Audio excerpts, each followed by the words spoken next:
ইসলামের ইতিহাসে এমন কিছু মহান ব্যক্তিত্বের আগমন ঘটেছে যাদের জীবন ও কর্ম যুগ যুগ ধরে মানুষকে সত্য, ন্যায় ও আধ্যাত্মিকতার পথে পরিচালিত করেছে।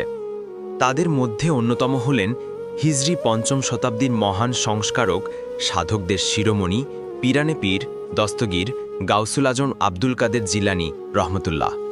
তার অমূল্য বাণীগুলো কেবল সে যুগেই নয়, বরং আজও আমাদের জন্য আলোকবর্তিকা স্বরূপ।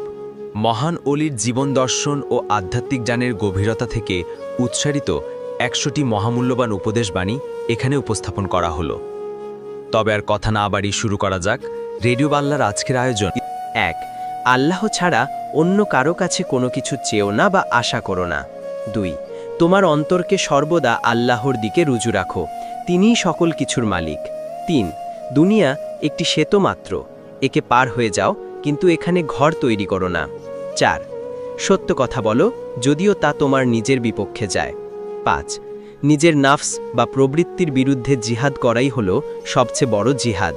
৬. আল্লাহর প্রতিটি ফয়সালার ওপর সন্তুষ্ট থাকো, কেননা তিনি তোমার জন্য যা করেন তাই কল্যাণকর। ৭. জ্ঞানার্জন করো, কারণ জ্ঞান ছাড়া ইবাদত অন্ধের মতো পথ চলার শামিল। ৮. আমলবিহীন আলেম বা জ্ঞানী ফলবিহীন গাছের মতো। ৯. আল্লাহর ভয় অন্তরে রাখো এবং মানুষের কাছে বিনয়ী হও। ১০.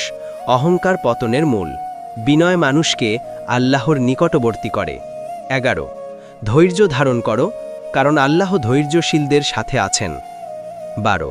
বিপদে ধৈর্য এবং সুখে কৃতজ্ঞতা, এই দুটি মুমিনের বৈশিষ্ট্য। ১৩.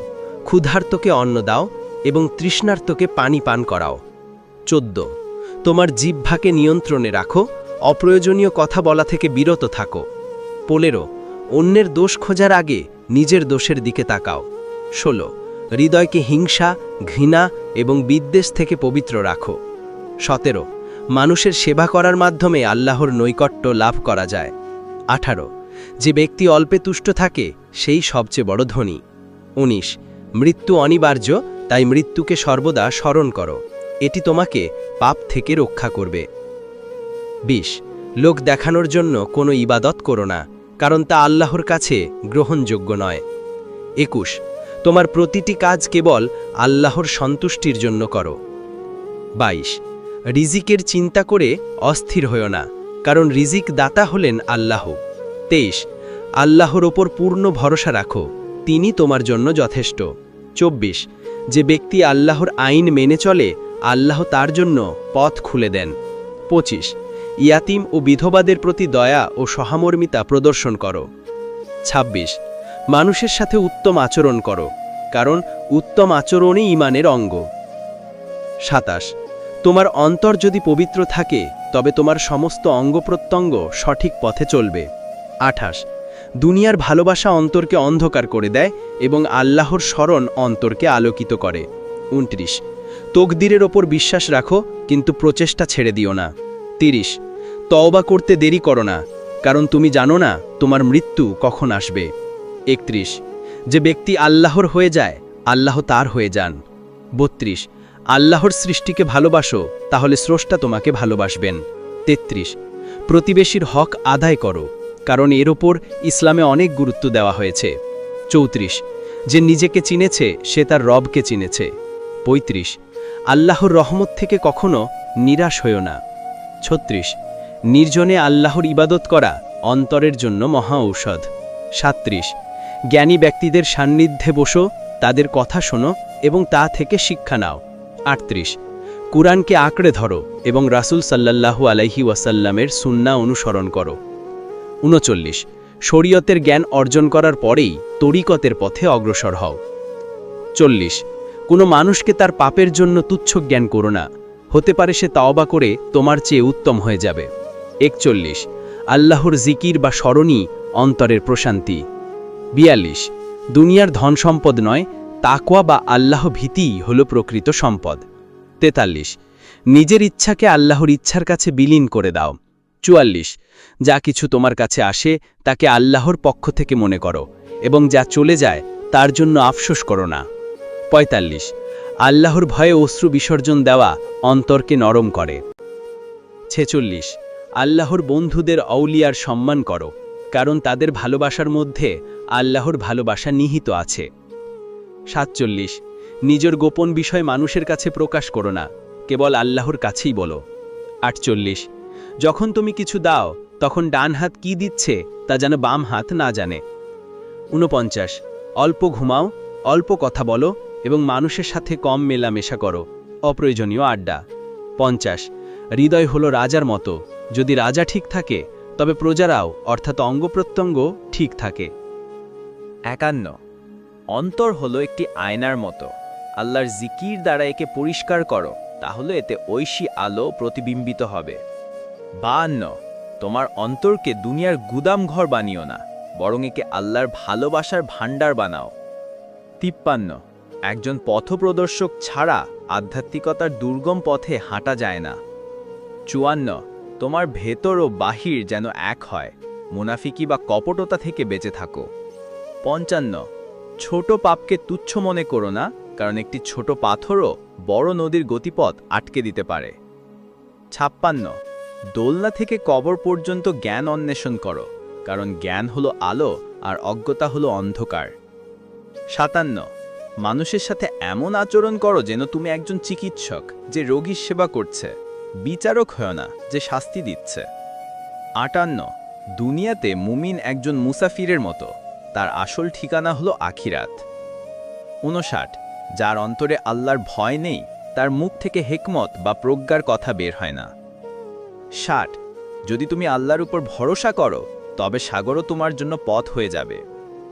61 নিজের নাফসকে এমনভাবে প্রশিক্ষণ দাও যেভাবে ঘোড়াকে প্রশিক্ষিত করা হয়, তাহলে সে তোমার নিয়ন্ত্রণে থাকবে। 62 তোমার আমলকে লবণের মতো বানাও, অর্থাৎ পরিমাণে অল্প হলেও যেন তার প্রভাব থাকে, আর তোমার জ্ঞানকে আটার মতো বানাও, অর্থাৎ পরিমাণে বেশি হোক। 63 যে ব্যক্তি দুনিয়ার মোহে পড়ে সে আখিরাতকে হারিয়ে ফেলে, আর যে আখিরাতকে আঁকড়ে ধরে সে দুনিয়া ও আখিরাত উভয়ই লাভ করে। 64 ক্রোধ মানুষের বিবেককে নষ্ট করে দেয়, যেভাবে গরম পানি বরফকে গলিয়ে দেয়। 65 সৃষ্টি জগতের উপর নির্ভর করা মাকড়সার জালের উপর ভর করার মতো। 66 যে ব্যক্তি চুপ থাকে সে নিরাপদ থাকে, জিহবার বিপদ অনেক। 67 অন্যের গোপন বিষয় ফাঁস করে দিও না, আল্লাহ তোমার গোপন বিষয় রক্ষা করবেন। 68 শরীয়ত হলো বৃক্ষ, তরিকত তার শাখা, মারিফাত তার পাতা এবং হাকিকত তার ফল। 69 যখন আল্লাহর পক্ষ থেকে কোনো বিপদ আসে তখন অস্থির না হয়ে আত্মসমর্পণ করো, এর মধ্যে কল্যাণ নিহিত। 70 ক্ষমা করা মহৎ গুণ, যে ক্ষমা করে আল্লাহ তাকে সম্মানিত করেন। 71 আল্লাহর স্মরণ থেকে বিমুখ হওয়াটাই অন্তরের মৃত্যুর কারণ। 72 যার মধ্যে কৃতজ্ঞতা বোধ নেই তার ইবাদত পূর্ণাঙ্গ নয়। 73 রিয়া বা লোক দেখানো ইবাদত একটি গোপন শিরিক, তা থেকে বেঁচে থাকো।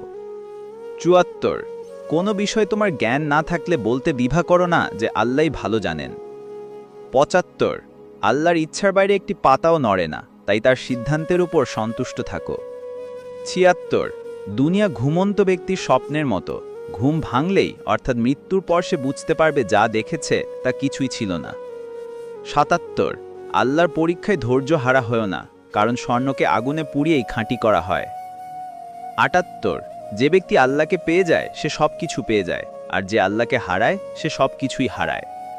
79 তোমার সবচেয়ে বড় শত্রু হলো তোমার ভেতরের প্রবৃত্তি, নাফস। 80 সব সময় সৎ এবং আল্লাহওয়ালাদের সঙ্গে থাকো, তাদের সোহবত বা সান্নিধ্য তোমার অন্তরে প্রভাব ফেলবে। 81 ইলম বা জ্ঞান অনুযায়ী আমল না করলে সেই ইলম তোমার বিরুদ্ধে সাক্ষ্য দেবে। 82 আল্লাহর প্রেমে অশ্রু বিসর্জন দেওয়া হাজারো নফল ইবাদতের চেয়ে উত্তম। 83 আল্লাহর জিকির করতে করতে যখন তোমার অন্তর জীবিত হয়ে যাবে তখন তুমি সৃষ্টির মধ্যেও স্রষ্টার নিদর্শন দেখতে পাবে। 84 ভালো কাজের আদেশ দাও এবং মন্দ কাজ থেকে নিষেধ করো, এটাই ঈমানের দাবি। 85 সম্পদ অর্জন করো কিন্তু সম্পদের গোলাম হয়েও না, একে আল্লাহর রাস্তায় খরচ করো। 86 কথা বলার আগে চিন্তা করো তোমার কথাটি কি আল্লাহর সন্তুষ্টির জন্য নাকি নফসের সন্তুষ্টির জন্য। 87 যখন তুমি একা থাকো তখন আল্লাহকে তোমার সঙ্গী বানাও, ৮৮ যে ব্যক্তি আল্লাহকে নিজেকে সঁপে দেয় আল্লাহ তার সমস্ত দায়িত্ব নিয়ে নেন। ৮৯ যে ব্যক্তি আল্লাহ ছাড়া অন্য কিছুতে প্রশান্তি খোঁজে সে মরীচিকার পিছনে দৌড়ায়। ৯০ তোমার ভাইয়ের জন্য তাই পছন্দ করো যা তুমি নিজের জন্য পছন্দ করো। ৯১ কাউকে হেয় প্রতিপন্ন করো না, হতে পারে সে আল্লাহর কাছে তোমার চেয়ে অনেক বেশি প্রিয়। ৯২ অন্তরে পর্দা হলো দুনিয়ার ভালোবাসা, এই পর্দা সরে গেলেই আল্লাহর নূর দেখা যায়। ৯৩ আল্লাহর ভয়ে ক্রন্দনকারী চোখ জাহান্নামের আগুন দেখবে না। ৯৪ তোমার চাওয়াকে নয় আল্লাহর দেওয়াকে সবচেয়ে বড় নিয়ামত মনে করো। ৯৫ নম্রতা ও বিনয় হলো জ্ঞানীদের ভূষণ। ৯৬ যে ব্যক্তি রাতে তাহাজ্জুদে আল্লাহর জন্য দাঁড়ায় আল্লাহ তার দিনকে উজ্জ্বল করে দেন। ৯৭ যদি তোমার ঈমান মজবুত হয় তবে দুনিয়ার কোনো শক্তি তোমার ক্ষতি করতে পারবে না। ৯৮ নির্জনতা হলো আল্লাহর সাথে কথা বলার সর্বোত্তম সুযোগ। ৯৯ প্রতিটি নিঃশ্বাস আল্লাহর একটি নিয়ামত, তাই প্রতিটি নিঃশ্বাসে তার শুকর আদায় করো। ১০০ তোমার শেষ ঠিকানা কবর, এই কথাটি সর্বদা মনে রেখো, তাহলে দুনিয়ার মোহ কেটে যাবে। এই অমূল্য বাণীগুলো আমাদের আধ্যাত্মিক পথচলায় পাথেয় হোক। আমিন। ভিডিওটি ভালো লাগলে চ্যানেলটি সাবস্ক্রাইব করে দিন এবং কমেন্টে আপনার মতামত জানিয়ে দিন। ধন্যবাদ।